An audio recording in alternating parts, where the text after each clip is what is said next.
BKBIBC Animation. Tumpukan berapi. Musnahlah kau nyamuk kus. Ni bos nyamuk kus ke nyamuk kus biasa ni?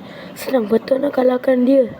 Wah, kau ingat kau senang je nak kalahkan aku?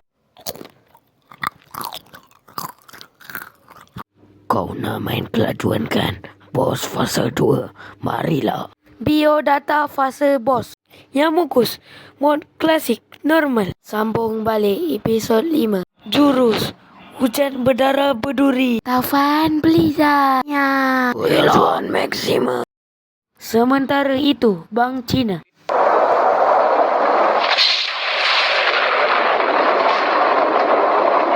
Bang Cina Electrical Thunder. Korang tak boleh kalahkan aku. Asal kau senyum pula. Tombak Electrical Thunder. Aku masih belum kalah lagi. Bos evolusi fase 3. Wah, aduh sakitnya. Kau tak boleh kalahkan aku. Bos fase 3. Bang Cina, giliran aku evolusi nyamukus. Habislah kau nyamukus.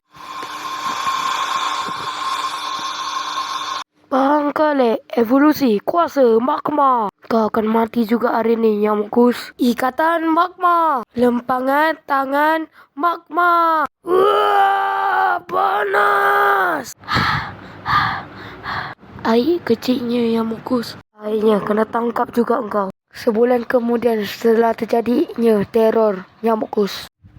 Nampaknya ancaman baru akan mendekat. Mengikut tablet aku, ada 3 musuh yang korang kena lawan. Nombor 2, robot Dark Winter. Selepas korang kalahkan robot Dark Winter, lepas tu King Sand dan Hyper Alpha Human.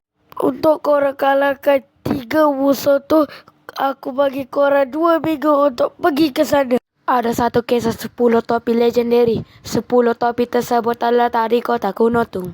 Tung tung. Tung tung tung tung tung. 5 topi lagi telah diketahui pemiliknya. Seperti Bang Kale, Bang Palik, Bang Kalok, Bang Cina, Bang Iqmal. Tengenenet, tengenenet. Tengenenet, tengenetet. 5 topi lagi masih belum diketahui. Please subscribe guys. Ini akan sangat membantuku. BTW korang nak cerita asal usul Bang Iqmal? Kalau nak boleh komen. Terfikir pula. Kalau korang nak aku okey je, aku boleh buat. Bye guys. Dari BKBIBC Animation.